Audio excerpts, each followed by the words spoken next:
Welcome to Season 3 of the Knack for Business podcast.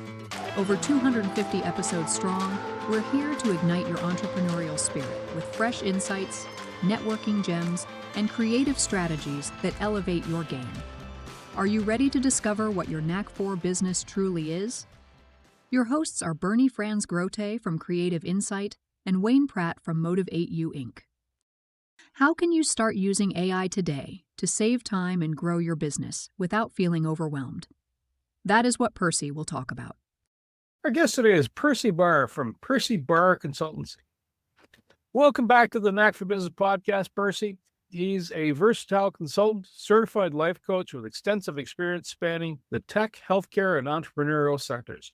Known for his passion for personal development, Percy has honed his expertise in goal setting, communication, and AI coaching for small and medium-sized businesses.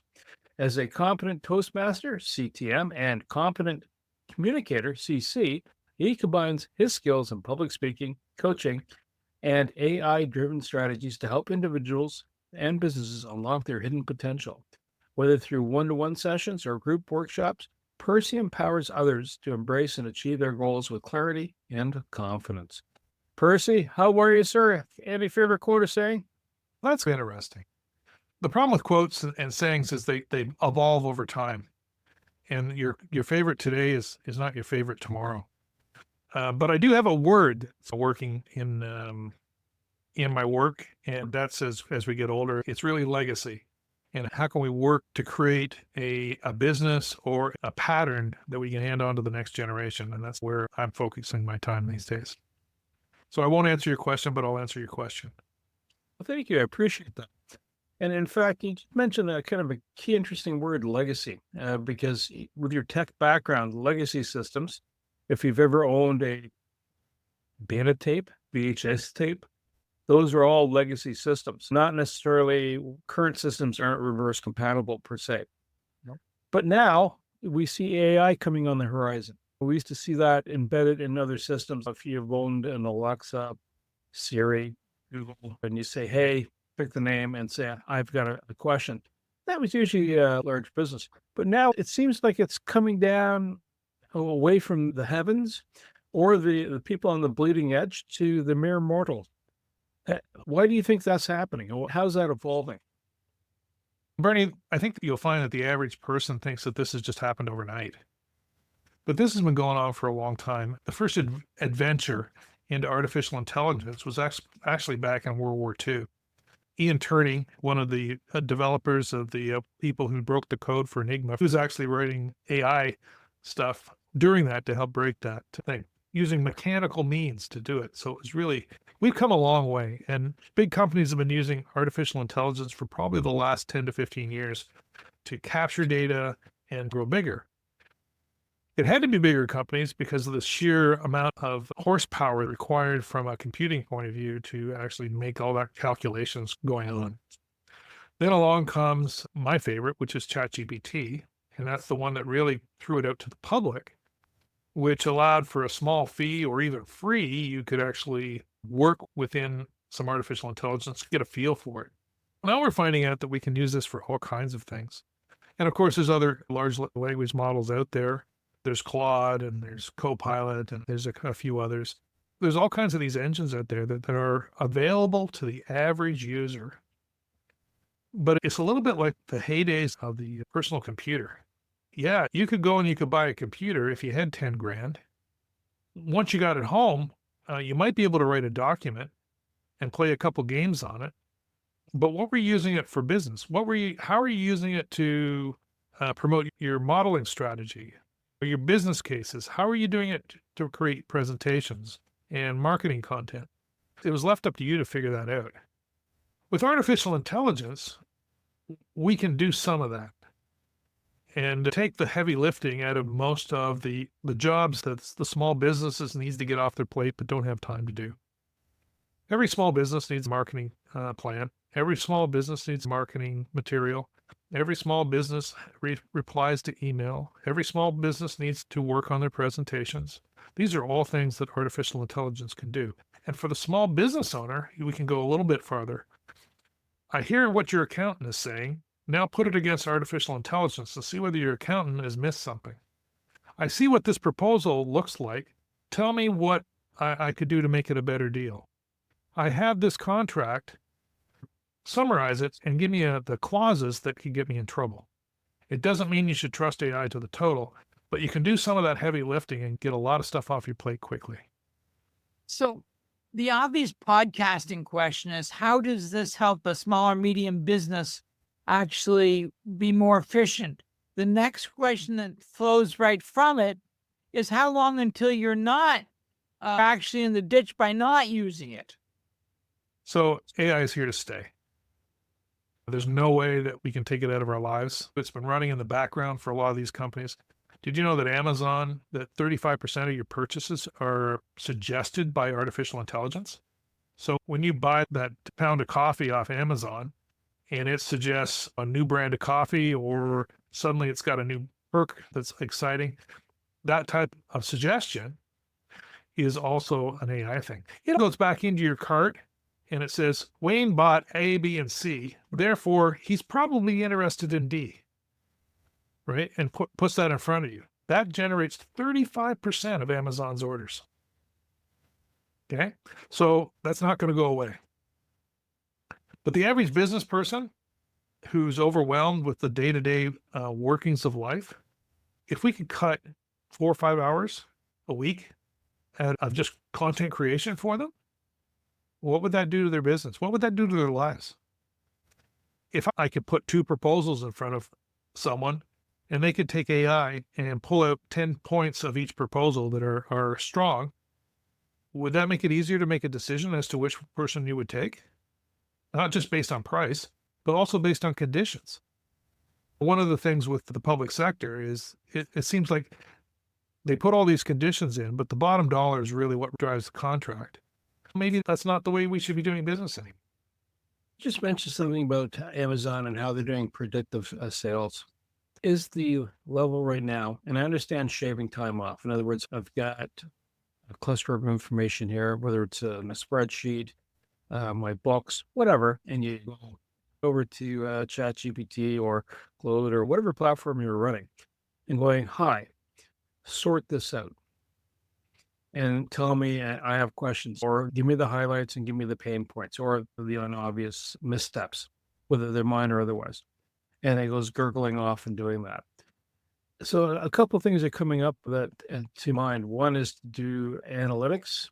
One is to push out content. And when you mentioned the Amazon piece, it's going predictive sales activity. How do you take, I'm not Amazon, how do I take those components and integrate them into my day? I know what I do now. I have read a prompt up and I go into the screen, and then, because it's a recipe for success that gets tweaked over time. But how do I integrate all those pieces? Some of them are action driven and some of them are me. They're going, I'm pontificating. I'm going to stop and I'll let you talk to me. Let's make a couple assumptions. You have a business. Your business has been in business for a number of years. At one point, you had this really successful marketing campaign. It seemed to blow product out the door just as fast as you could get it in. But you've never been able to reconnect with that campaign again. What if you took the data from that campaign, you ran it through artificial intelligence to create new advertising material, new talking points, society based on today's political environment, economic environment, and then you retargeted all those people again. Plus you have all the new people in your list, right? But it really depends on whether you have the data. Unfortunately, most small businesses today only have the number on the key that opens the door and the security code. They don't have the depth of data to take advantage of this. So you got to start somewhere. One of the things that I do is an assessment of people's companies, and we go in and we make sure that they actually have enough that they can start working on those types of campaigns. But how do you integrate? Let's say you do have some depth of data. You'll have how much product you purchased, when you purchased it, and when you sold it. So if you're a retail outlet, you would have already bought your summerwear by now. It's getting made and shipped, so it arrives just in time.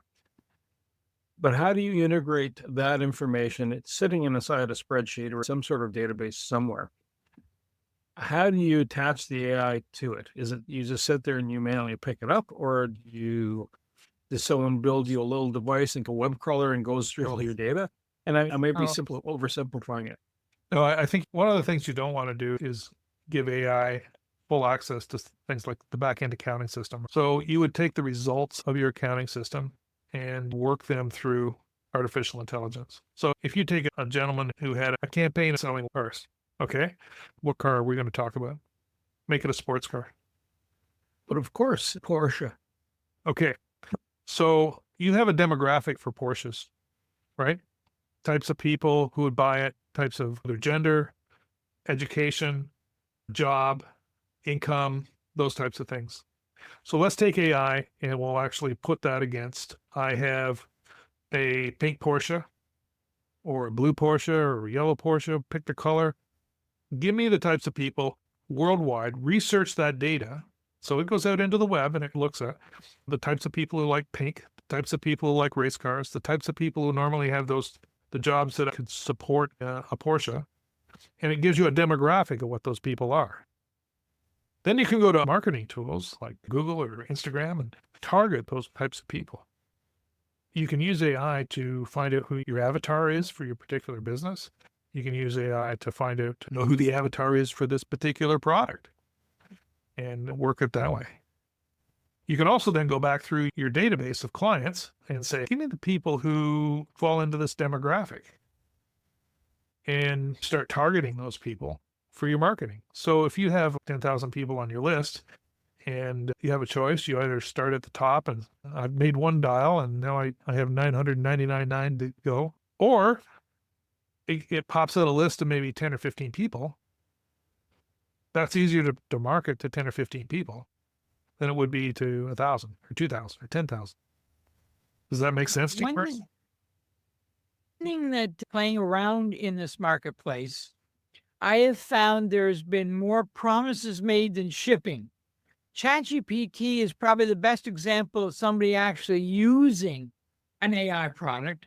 What do you find are the misconceptions between what's offered and what people say is being offered? The biggest challenge, Wayne, is that it's much like your cell phone. How many people use it as a cell phone? Less and less. Less and less. But the reality is when you open up your cell phone, you have all these applications on. I don't know about your cell phone. I probably have 50 or 60 applications. Most of them were put on there from the factory. How many have you opened? 5. Okay. AI is somewhat like that. You are not getting 100% use out of your cell phone because you don't know what those other applications are. The average person who's not technical and who doesn't like flowing over manuals hour by hour or reading through research studies and those types of things, which seems to be what I spend most of my time doing, they don't have the depth to understand that AI can be used at a different level than what most people are doing. Most people are walking when they could be running marathons. And actually, I would bring that back and say most people are crawling when they could be running marathons. They just don't have the depth of experience and the knowledge to get the data out of artificial intelligence. It doesn't mean they're stupid. It just means they just haven't got exposure. And after a couple hours of working with them, you usually get them to the point where they're so much farther ahead, and then they can build on those skills. Just like when you were starting with computers, you took one skill and you built it on another, and then you built it on another, and that's how you become better at it, right? That's how you do anything. Artificial intelligence needs some work on it. And if you can get a course or someone who can instruct you or someone who can walk you through a process, you'll be so much farther ahead. And you're not going to lose to a company that is using AI. You're going to lose because you're not using AI. That would be a self-inflicting fault. You've got all the tools there. They're really not that expensive compared to some of the other stuff that we've had to deal with over the years to try and get ahead. Remember the first pocket address book thing that we had? It was $500-600 and you could barely do anything with it, but everyone had one. And if you didn't have one, it made it much harder The same as your phone right now. You either have a phone that has your database on it, so you can have the contacts and have the numbers in front of you so that you can make the calls when you need to make them, or you've got a piece of paper in your pocket and a flip phone. I've known you for quite a while. I know that you've carved out a niche, helping the entrepreneur, possibly even the older entrepreneur, talk through a process without feeling stupid or inept so that they know what they can actually do instead of what's hypothetically possible. If a man is a 58-year-old plumber and he's been told to call Percy, what does a really brief walkthrough look like? What questions would you be asking? Which wrench should I use? Fact is, Bernie, I probably know what wrench to use because I grew up on a farm, and when you're up on a farm, you become masters of all kinds of trades. The tougher part of the question is to get the plumber or the carpenter or the electrical engineer to put down the wrench and decide where they're going to go with their business, if they're the owner of the business. We're making an assumption here. We're talking about people who are not just doing the technical stuff in front of them, but are actually running a business that supports tech. Is that true, Wayne? Okay. Then it's a matter of finding clients. And that's a whole different skill set than letting a pipe or stripping wire, inserting a circuit, or creating trusses on a roof. That's a whole different adventure. Although you can use AI to actually lay out what the angles are on the trusses. You could use AI to maybe figure out the number of lengths of pipe that you need for a job, and therefore estimate the cost. The guy running the business needs to create marketing content. He needs to do quotes. He needs to do proposals. He needs to do presentations to groups like builders groups and homeowners associations. We can all help with that. AI can help with that.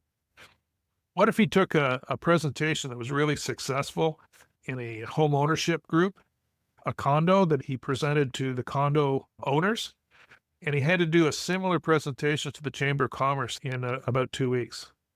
What if he could rework that conversation using artificial intelligence and come out with the same conclusions at the end? Would that save him hours of rewriting the presentation because he's going to start from scratch? Sure would. You mentioned something interesting when we started talking about which wrench to use when you go, hey, I grew up on a farm. So and I think it's the same issue. If you've been exposed to certain tools, or certain process, you have a layer of information backdrop. So the plumber may not be a farmer, etc. So taking this into the AI space now, you're focusing either on prompts or bots. Are prompts and bots the same thing? Can I have an AI going, I've turned my computer on and it waits for a trigger event to happen and then goes, okay, boss, here's a quick update. Boss, I'm working on it and I've just updated the spreadsheets, which is routine that you've approved. It looks at you to go, are you cool with this? And it shows you this and then it carries on. Or is that a prompt also? And then what's that mean to prompt? Is that talking to a person that's knowledgeable, but they need more information? You and I can converse and have a sense of what we're talking about. Yeah. But if I'm talking to the Oracle, I might have to frame it a bit more. So let's say that you're that plumber or your electrician and you've got an email account. Someone sends you an email and AI reads the email, assesses whether it's a top priority or a low priority. Is this person in trouble right now? And then texts you the email based on that priority. Do you think that would change the responsiveness to your customers?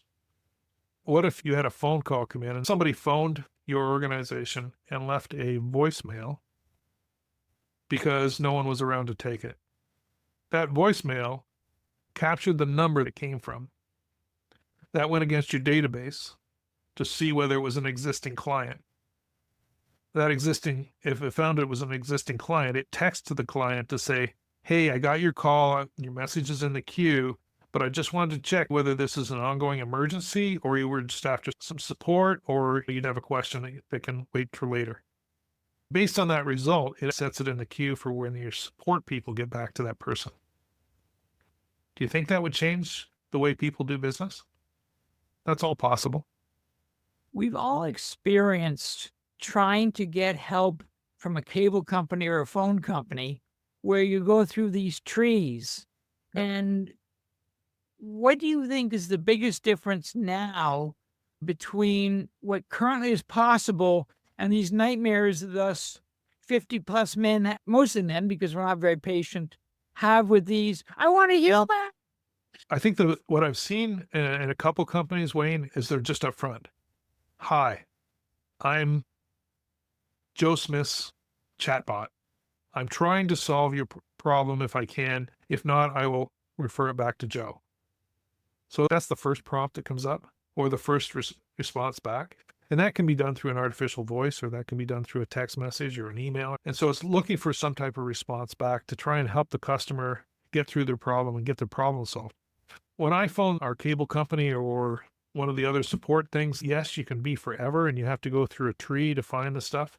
Those call trees have been around since, I don't know, since we got rid of manual operators. If that's indeed the case, then at least you're showing that you're interested in providing the best possible service you can at the time to your customer. Will your customer take it? Depends on the customer and how urgent the problem is, right? If you're a plumber and you get a call and the guy says, there's actually water running down my den, that seems to be more of a priority than my upstairs bathroom tap is leaking. And so you can prioritize those calls, right? So what if it came back and you said, this is an emergency, and the chatbot came back and said, Mr. Pratt, we have our tech who's on call. You should be receiving a call within the next 10 minutes. Do you care whether it's a tech that did that? Okay. But the prompt engineering, I'm going to circle back to it. One's the bot working in the background. The bot. And then Well, here I am in this automation stuff that's going on in the background too, right? There's other tools that are working with those. Artificial intelligence doesn't work well unless you put some automation into it. And that's where the real benefit to most businesses is to try and automate some of these tasks. It's good to have that clarity. But if you go to write a prompt, the machine's waiting to take your query and work it through. How do you shape that? You have a one-off question, right? You're not looking to make it a workflow routine, but you have a question. How do I do this? How do I set up my bot to do the AI so I can run something? How do you design that prompt? So you first start doing some research. Let's say we're trying to promote a new product for our company. You've got some basic thoughts about a new package that you're giving service A, B, and C, and you're doing it in a different way than your competitors are doing it. First, you can lay out that package, right? Then you can say, here's my top 10 competitors. Go to their website, research their website, and tell me how this product would go against what they're already offering. Give me the top 10 points of why this is the better offer. Okay, so now I've got some data, right? And there's ways of doing that prompt.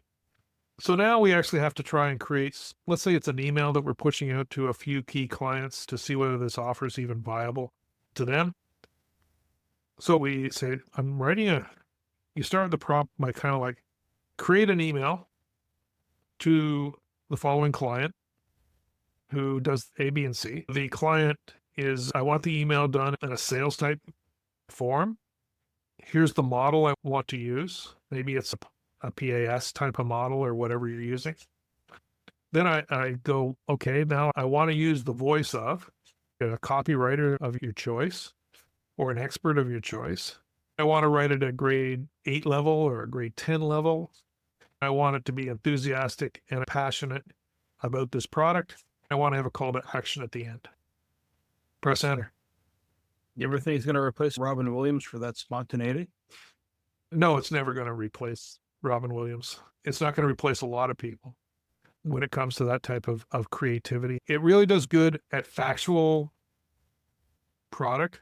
It doesn't do good when it comes to fiction, writing jokes or that type of thing. We haven't got there yet, but there's a few tools that are actually in the development for those types of things.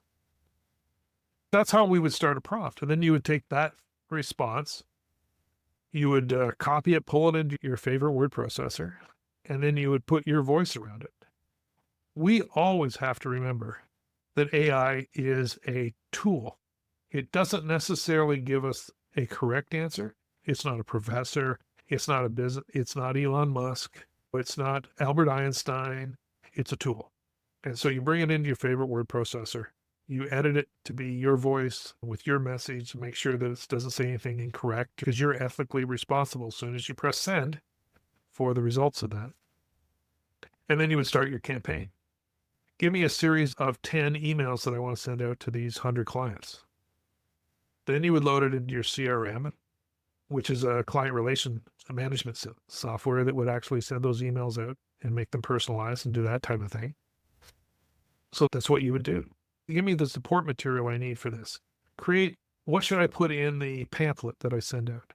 What is a free giveaway that I can get to get people interested in moving forward with this product? What's a freebie I can give on the front end to make people interested in that? And you're not using what Bernie knows. You're using every marketer in the world's knowledge against that.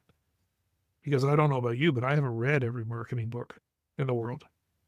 You bought them. I do have a fair number of them. Yeah. One thing that I found interesting that I did not know when I saw ChatGPT, 10 years ago, you opened Google and you asked a question and then you hit send and it tried to send you back the answer to the question. With ChatGPT, to use the power, you have to actually say who's asking. The whole idea of prompt engineering, I understand, is okay, this is who I am looking for this. Tell me a little bit about prompt engineering and why it's different than just an answer. Prompt engineering is a skill set that most of us do not have naturally. It's a skill set that needs to be developed. But just like other things we've done in our past, it is a learnable skill set. And once you learn more about that and how the results come back, you'll learn how to create the prompts differently. Think of AI as a child or maybe a former employee. You told them to go do something and you thought you were clear, really clear. I took extra time to explain how to do this. And when they come back, it's nowhere near what you wanted. Right? So you go back, you re-edit the prompt and you send it again. Right? You have to be the one who is responsible for the end result and work it through. But again, it's a learnable skill. Prompt engineering is a learnable skill. There's a few things that you can do, which is done in my course about how to get there quickly and how to reduce the learning time it takes to actually get those skill sets. And so that's what my course does. One component I like about your offer is not only do you have a course which you've really slaved on, but you have an evaluation to even see if the course is appropriate and what has to go beyond the course. Can you tell me about your course and the evaluation? I'm a lifelong learner. I started in the IT business back in the 1980s. I've got years of experience. I've done sales, research, run my own business, and worked in healthcare forever.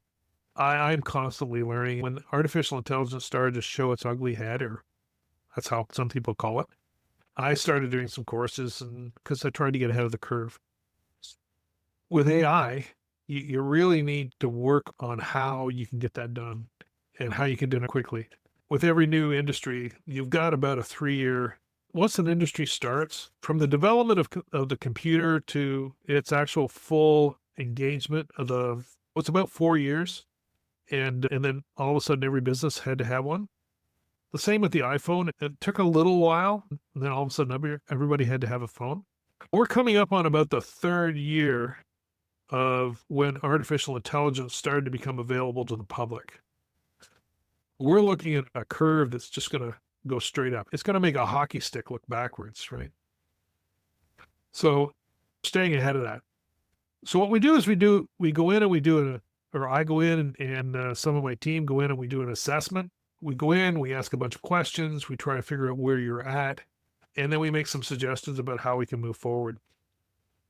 And if you want, we can start pulling the data apart that you have and start putting it together. If you have it all on paper or you have it in other systems, a lot of people have it in their accounting system. And so we would work on the customer lists and those types of things. Try to fill that data in as best we can so that you can use it to do ongoing marketing. So Do you have a book where you might give people a head start Actually, it's fun and interesting because I do have a free book that I hand out. It's called Future Proof Your Career. And it's all about how artificial intelligence can be used to assist your career. And it's targeted at that person who's just feels overwhelmed at work. Life gets ahead of you, and you're in that 40s, 50, early 60s, maybe even their 70s that are still working, and they need that extra little energy to get them over the hump. They feel the need to be a little bit better than everyone else in the group because of their age and maturity. Artificial intelligence is a good way to put some free time in your schedule so that you can actually do some of those other things, learn some new skills, maybe perfecting existing skills. One of the things that can be done, and I've seen this done, and it's amazing. It's mostly done in call centers, but it can be done even in a small business where artificial intelligence records your conversations, especially your sales conversations, outreach conversations with your existing clients. And it actually monitors your call and then gives you suggestions on how you could have closed the sale. It's a learn as you go type thing. You didn't ask for the business. You could have used the prompts to close business. It will actually say, hey, you missed step 3. And it's not to put you down, it's to make you better. It also gives you a reason to phone that client back and say, hey, I was just thinking A, B, and C. That's another reason why you should go with us. Percy, with the course and the assessment, how far do you go? What is your range? Do you speak English?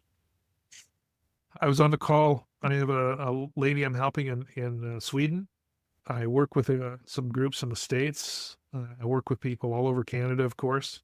And they're doing different things. Most of it's coaching, because the reality is that it's not just AI people need, but also a little bit of business coaching to make the whole package come together. It's no sense giving your sales script to a new client if the client can't make friends or get a message across, right?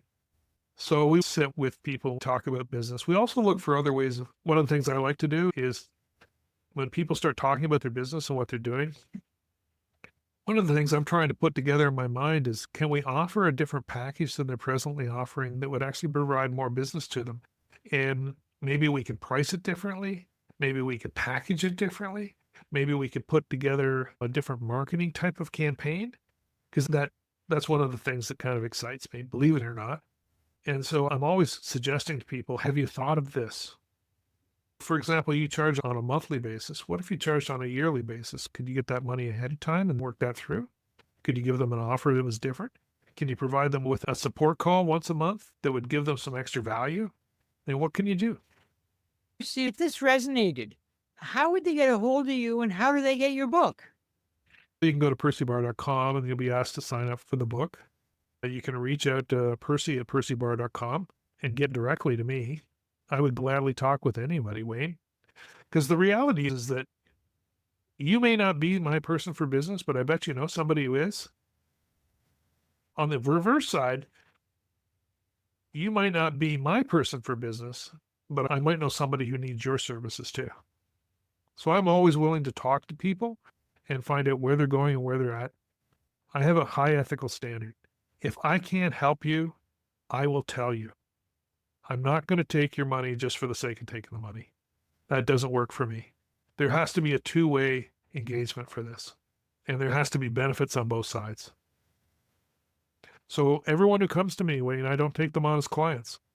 I have some other partners that I can marry them up to, and they're very happy with that. There are people out there, if they've ever been in business and had a bad client, I don't want to have a bad client. So I would rather pass that on at the front end of this. It doesn't mean you're a bad person. It just means that we have a difference of opinion and we need to move on.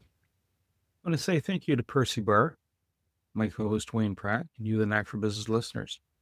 If you're interested in understanding more about AI, prompts, getting an assessment done, perhaps taking a course on AI to help you further out your knowledge and build up that toolkit, reach out to Percy. He's super relaxed, super chill, and as you just heard, if you're not a fit, that's okay. Whether it's he can't provide you the service, but he knows somebody, and that's what matters. To reach the podcast hosts, email them at info@creativeinsight.com or by the website creativeinsight.com, spelled KREATIVINSIHT.com. To reach Wayne at his email, wayne@motive8u.ca, that is MOTIVE, the numeral later u.ca, or his website, motive8u.ca. If you would like to be a guest on this podcast and share your knowledge, let us know. We would also appreciate your feedback on the content or format. Check the show notes for more details. For these podcasts, we like to acknowledge the support and thanks to the following people. Carl Richards from Podcast Solutions Made Simple, a renowned podcast expert. Fred Crouch, who is the Property Wizard podcaster, where Bernie is a co-host. Jovan Strika from Hive, a co-working space that is more than just a space. Then Melanie Weber, Bernie's invaluable business partner, and Wayne Pratt from Motive 8U Inc., who serves as both a coach and co-host of these podcasts. Disclaimer. Please note that the NAC 4 Business podcast episodes are meant solely for educational and general informational purposes. The information and opinions contained within are not intended to be professional advice on any subject matter. The thoughts, views, and opinions expressed by the participants are their own personal beliefs and do not represent the views of the podcast hosts or any affiliated organizations. It is important to note that this podcast is not a replacement for consulting with certified experts in your area who possess knowledge of your unique situation. The hosts of the podcast, along with any participants or affiliated groups, do not take responsibility for any actions taken or not taken based on the information presented in this episode. It is highly recommended that individuals seek guidance from their own personal advisors in fields such as accounting, law, or other pertinent areas prior to undertaking any actions or making decisions that may impact their financial, legal, or other aspects of life.